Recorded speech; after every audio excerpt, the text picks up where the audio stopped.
la ley de Dios, llevando el mensaje de la palabra de Dios a todas las naciones desde Fiuco y Varina, Carolina del Norte. Zacarías capítulo 12, versículos 10. Cuando lo tenga, sea en su teléfono, en su tableta o en su Biblia, puede tocar la bocina.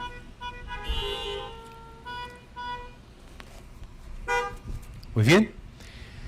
Dice así la palabra del Señor: y derramaré sobre la casa de David y sobre los moradores de Jerusalén espíritu de gracia y de oración, y mirarán a mí, a quien traspasaron, y llorarán como se llora por un hijo unigénito, afligiéndose por él, como quien se aflige por el primogénito. Oremos. Amado Dios, ante tu presencia venimos para que nos hables, Señor, a través de tu palabra.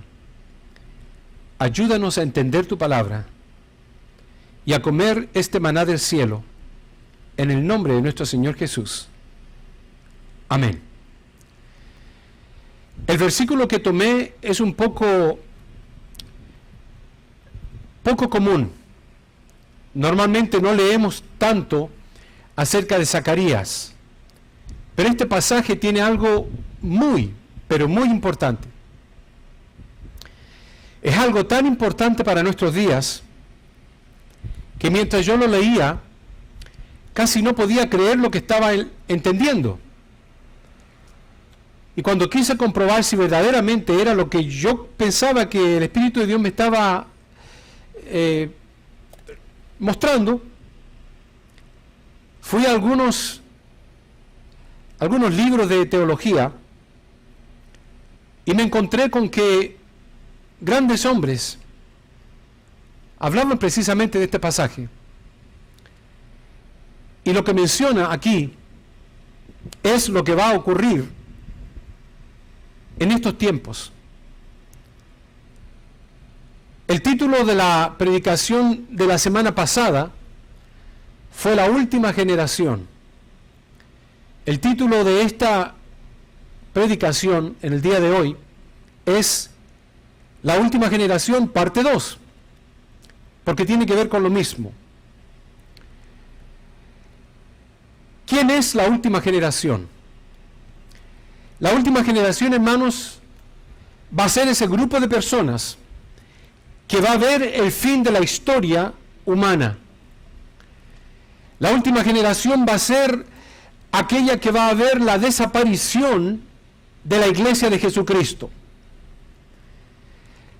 La última generación será aquel grupo en el mundo que verá venir a Cristo Jesús en las nubes.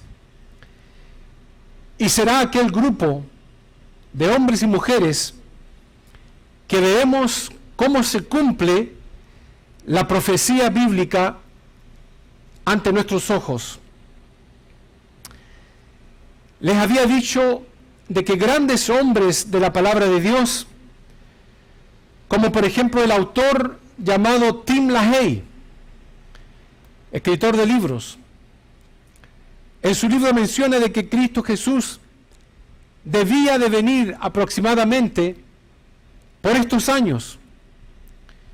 Sabemos que la palabra de Dios dice de que no tenemos que poner fecha, pero es tan obvio lo que estamos viendo que no podemos cerrar nuestros ojos y mirar para un lado. El gran pastor llamado el pastor Chuck Smith, reconocido por muchos cristianos, incluso se atrevió a decir: va a venir. Y precisamente mencionó estas épocas. El director de una película que ustedes conocieron, cristiano también, Hal Lindsey, de la llamada película Dejados Atrás. También en sus escritos menciona el hecho de que no va a pasar mucho tiempo. Y ahora les voy a dar las fechas, no la fecha de que Cristo viene, pero el radio, el tiempo en que más o menos se piensa que pudiera venir Jesús. El hombre llamado Jack Van Ampe, el escatólogo, gran hombre de Dios, con su programa de televisión por muchos años, murió el año pasado, ya de edad. Y él se atrevió a decir de que Cristo estaba ya a las puertas y no iba a pasar mucho después del 2020. El sumo sacerdote, el rabino Shlomo Goren, rabino judío, jefe de los rabinos en Israel, el cual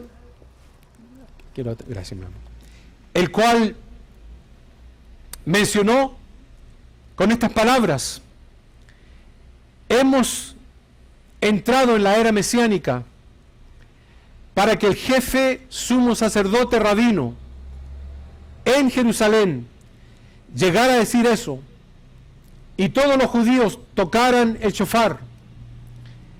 Era una indicación de que la era mesiánica había comenzado.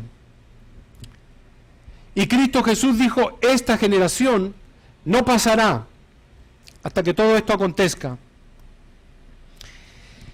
¿Qué tiene que ver Zacarías 12:10? Donde dice de que Dios derramará sobre la casa de David y sobre los moradores de Jerusalén espíritu de gracia y de oración. Quiero decirles, hermanos,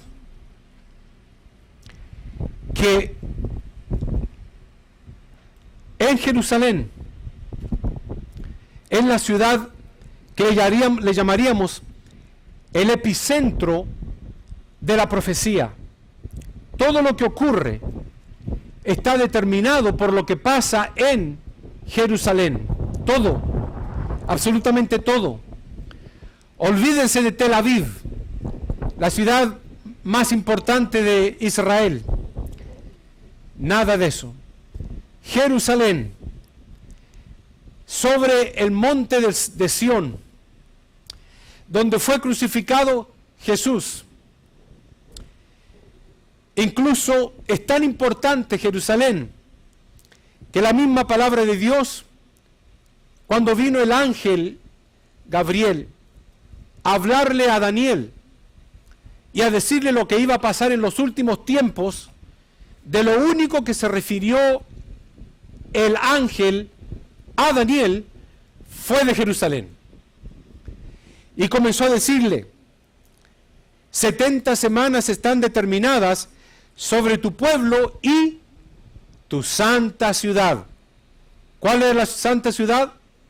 Jerusalén. Continúa diciendo el ángel: desde la orden que da el rey para restaurar Jerusalén.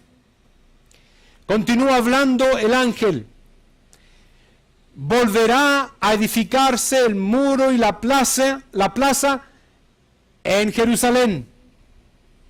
Continúa hablando el ángel: se le quitará la vida al Mesías en Jerusalén. Continúa hablando el ángel: un príncipe restaurará la ciudad y el santuario. ¿Dónde? En Jerusalén. Continúa el ángel: ese mismo hombre que se revelará hará cesar el sacrificio y la ofrenda. ¿Saben dónde? En Jerusalén. Todo tiene que ver Jerusalén. Cuando algo pasa en Jerusalén, el mundo entero dice que tiene que prestar atención. Cuando la Biblia habla de Jerusalén del milenio, dice que las naciones del mundo irán a Jerusalén para celebrar el tiempo de los tabernáculos. Hermanos, Jerusalén es el epicentro de la profecía bíblica. Y que ahora un presidente de los Estados Unidos, que ninguno otro en la historia de la humanidad haya podido tomar de un país más significativo en el planeta Tierra y llevar su sede, llevar la sede principal de los Estados Unidos y ponerla, instituirla en Jerusalén, es un paso fundamentalmente importante para saber de que era una de las últimas movidas que se tenía que llevar a cabo en Jerusalén. Ahora, hermanos, la palabra de Dios nos dice en cuanto a Jerusalén, en Lucas capítulo 21, dice, y caerán a filo de espada. Este es Cristo Jesús hablando. Y serán llevados cautivos a todas las naciones. Ya ocurrió. Y Jerusalén, una vez más Jerusalén, en el centro o el epicentro de toda la profecía, serán llevados cautivos a las naciones, y Jerusalén será hollada por los gentiles. ¿Cuánto tiempo? Ahí Jesús lo dijo. Hasta que los tiempos de los gentiles se cumplan. Hasta que el tiempo de los gentiles se cumplan. Va a haber un tiempo en que se debe de cumplir, en el cual Jerusalén va a ser por última vez pisoteada. Y usted sabe cuánta gente en estos momentos alrededor de la embajada de los Estados Unidos en Jerusalén quiere destruirla. Una millonada del Emirato Árabe quiere destruir la embajada de los Estados Unidos en Jerusalén. Quiere destruir Jerusalén, y la palabra de Dios dice que Jerusalén va a ser hollada, pero solamente hasta un momento, cuando esto ha de ocurrir. ¿Y cuándo es que va a ocurrir? Pues, déjeme decirle, volviendo a Zacarías capítulo 12, versículo 10, derramaré sobre la casa de David y sobre los moradores ¿de dónde? De Jerusalén, espíritu, escuchen esto, de gracia y de oración. Dios va a enviar sobre la casa de David, todos los judíos. La casa de David son los judíos, no es la iglesia. Y sobre los moradores de Jerusalén, los que estén dentro de Jerusalén, en la ciudad. Espíritu, dice, de gracia y de oración. Les sugiero, hermanos, de que dentro de poco vamos a ver un avivamiento en el pueblo judío que jamás en la historia humana hemos visto. El versículo continúa diciendo, y mirarán a mí, a quien traspasaron. Llorarán como si se llora por un hijo unigénito, precisamente Cristo Jesús. Se afligirán como quien se aflige por el primogénito. Habla de Jesús. Va a llegar un momento, hermanos, en que va a haber un avivamiento, y lo vamos a escuchar dentro de poco tiempo. Judíos especialmente, mesiánicos, convirtiéndose a Jesús por miles. Cientos de miles de judíos se convertirán en el tiempo de la tribulación. Miles de gentiles se convertirán también de todas partes del mundo. La conversión más grande del mundo va a tomar a cabo en los 7 años de la tribulación. más que en ningún otro tiempo de toda la historia. Esto va a ocurrir apenas comience la tribulación, porque Dios dice que va a enviar Él un espíritu de gracia. ¿Y saben por qué la gracia? La gracia es el tiempo presente en que estamos viviendo ahora. No va a enviar un espíritu de ley, sino que va a enviar un espíritu del tiempo de la gracia, que van a poder ser salvos por la gracia de Dios. Lamentablemente, durante la tribulación, ya no va a existir la posibilidad de ir a la iglesia de la forma que ahora vamos. Pero aún así, mucha gente se va a convertir. Esto es tan real que cuando Juan fue llamado al cielo en el capítulo 4 de Apocalipsis, y él escuchó una voz como de trompeta, dice, y fue levantado al cielo. Este es un prototipo de la iglesia, cuando la iglesia se vaya al cielo. Dice que subió Juan al cielo, y lo primero que vio, dice que vio una multitud tan grande e incontable, dice, cuando le mostraron los que habían salido de la gran tribulación. La palabra de Dios lo dice en Apocalipsis 7:9. He aquí una gran multitud, decía él, la cual nadie podía contar, de todas las naciones y tribus y pueblos y lenguas, y estaban delante del trono y en la presencia del Cordero, vestidos de ropas blancas y con palmas en las manos. ¿Sabe, hermanos? Normalmente los gentiles no utilizan palmas en sus manos. Es una costumbre judía. Van a haber miles y miles de judíos vestidos de blanco y con palmas en las manos. Y Juan los vio en el cielo. Y cuando él pregunta de dónde son estos, dice que la voz de los ancianos le responden: estos son, dicen, los que han salido de la gran tribulación y han lavado sus ropas y las han emblanquecido en la sangre del Cordero. Hermanos, la pregunta es ¿por qué? ¿Por qué en ese momento de tanta tribulación va a haber tanta conversión a Cristo Jesús? Van a haber dos hombres que van a ser enviados por Dios.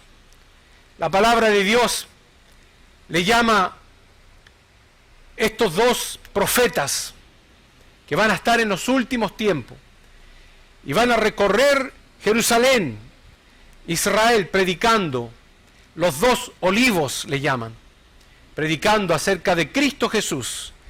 Y van a ser miles y miles y miles los judíos que se van a convertir, porque Dios va a haber enviado un espíritu de gracia y de oración. ¿Por qué se convertirá tanta gente en medio de la tribulación? Mateo 24:21 lo dice. Dice, porque habrá entonces gran tribulación, la cual no la ha habido desde el principio del mundo hasta ahora, ni la habrá. Escúchenme bien. Jamás en la historia humana ha habido de forma concentrada en 7 años la tribulación que vendrá. Pero la palabra de Dios es tan interesante, porque en las últimas palabras de ese versículo 21 del capítulo 24, dice que nunca hubo una tribulación como tal, pero nunca más la habrá. La palabra de Dios establece de que jamás en la historia de la existencia humana y de la existencia divina, porque después que crucemos esta humanidad vamos a tener una naturaleza divina, como lo dice Santiago, nunca más vamos a ver tribulación, jamás, en toda la eternidad y el infinito que nos queda por vivir. Cristo Jesús, hablando del sufrimiento que va a tomar lugar en la tribulación, dijo lo siguiente: habrá grandes terremotos, y todo esto para nosotros ya parece noticias de días pasados. Habrá grandes terremotos, y en diferentes lugares hambres, pestilencias, y habrá, dice, terror y grandes señales en el cielo. Habrá grande calamidad en la tierra, y dice, y en la tierra angustia de las gentes, confundidas a causa del bramido del mar y de las olas, desfalleciendo los hombres. ¿Por qué cosa dice? Por el temor y la expectación de las cosas que sobrevendrán a la tierra, porque las potencias de los cielos serán conmovidas. Y cada día que pasa, vemos que se escucha de un cometa más.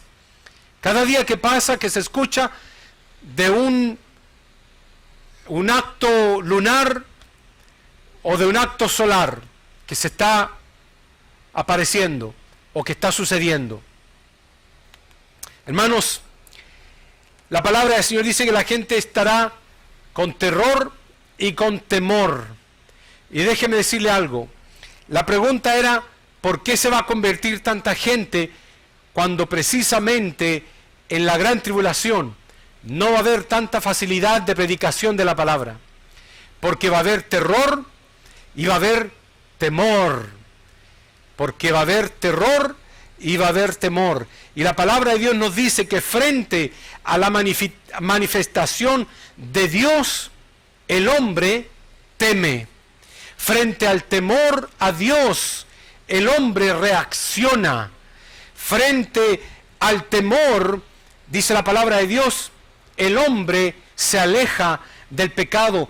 Y precisamente cuando hay temor en las vidas de las personas, los corazones comienzan a ablandarse. Hay otros corazones que se endurecen. Y ahí está lo que dice la palabra de Dios. Por eso, hermanos, la palabra de Dios es eficaz. Ella nos dice, el que es más santo, santifíquese más. El que es más liviano, hágase inmundo más todavía. Porque la palabra de Dios define y nos pide que nos ubiquemos en nuestra posición como cristianos. Seriamente en las cosas de Dios o sencillamente, seriamente en las cosas del mundo, pero no a medias, en dos aguas. Cuando la gente teme, se convierte a Dios, porque el corazón está más blando. La palabra de Dios dice en Job 23, dice Job, por eso me espanto en su presencia, dice Job. Si pienso en todo esto, me lleno de temor. Dios ha hecho esto, que mi corazón desmaye. Dice, me tiene aterrado el Todopoderoso. Dios tenía que trabajar con Job. Usted pensará, bueno, Job era un hombre muy santo. Se equivoca. Cuando estudiamos a profundidad el santo Job, así le han llamado, Job era un hombre extremadamente orgulloso. La palabra de Dios dice que Job, cuando caminaba, la gente tenía que ponerse de pie. Cuando él hablaba, la gente decía que destilaba sabiduría de su boca. Dice que los jóvenes agachaban su cabeza por respeto. Era un hombre extremadamente orgulloso también. Dice que a Dios, el mismo Job, le decía, mira, no he fallado ni en esto, ni en esto, ni en esto, aún siendo hombre, sabiendo que los hombres fallamos. Hasta el punto que Dios se enoja con Job y le dice, ¿dónde estabas tú cuando yo creé la tierra? Dímelo tú si tienes inteligencia. Con eso quiero decirles, hermanos, de que Job tenía que ablandar su corazón. Y por eso que Job termina diciendo, me espanté cuando vi tus hechos. Mi corazón desmayó y estuve aterrado del Todopoderoso. Y cuando él ablandó su corazón, ya pudo entonces decir que entonces desnudo vino al mundo y desnudo él se iría, y sea el nombre de Dios bendito.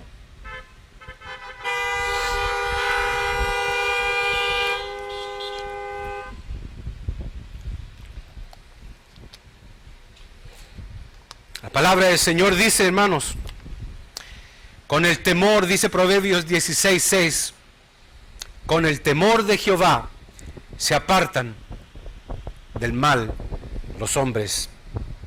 Pero ¿sabe una cosa? Yo mismo me he preguntado, ¿cuánto me falta para ser temeroso a Dios? ¿Cuánto nos falta a cada uno de nosotros para ser temerosos de Dios? Y la palabra nos lleva a Filipenses 1:6, donde nos dice, el que comenzó en vosotros la buena obra, la perfeccionará hasta el día de Jesucristo. ¿Sabe lo que significa eso? Es difícil de tragar esto,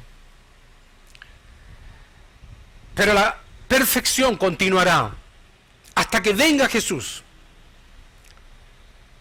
Eso significa de que aún vamos a morir, y vamos a morir imperfectos. La perfección no va a venir. La solicitud de ser perfectos, sí. El deseo de ser perfectos, sí. El llamado a ser santos, sí. Y Dios va a medir nuestro esfuerzo, nuestra santificación.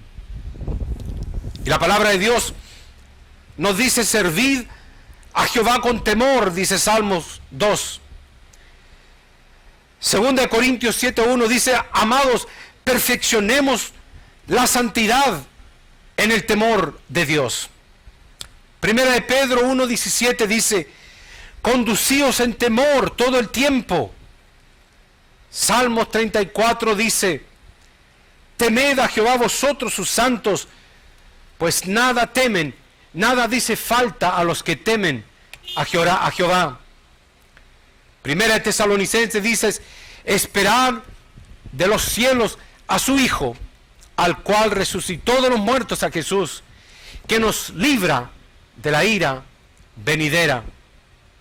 ¿Para qué? Dice Tesalonicenses, para que sean afirmados vuestros corazones irreprensibles en santidad delante de Dios nuestro Padre en la venida de nuestro Señor Jesucristo.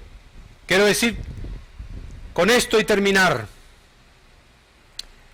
La palabra de Dios dice, bienaventurados los que lavan sus ropas para tener derecho al árbol de la vida y para entrar por las puertas de la ciudad. Hermanos, no sabemos cuándo necesariamente la fecha exacta que Cristo Jesús vendrá. Pero como les mencioné anteriormente, a todos aquellos varones, todos toman por base el famoso 14 de mayo de 1948, cuando Israel se hizo nación. Todos estos hombres de Dios toman como base esa fecha y todos comienzan a sumar aproximadamente lo que pudiera ser una generación. Si llegamos a lo que pudiera ser lo que la palabra de Dios nos llama una generación de los más robustos. La edad del hombre será 70 años, esa es una generación.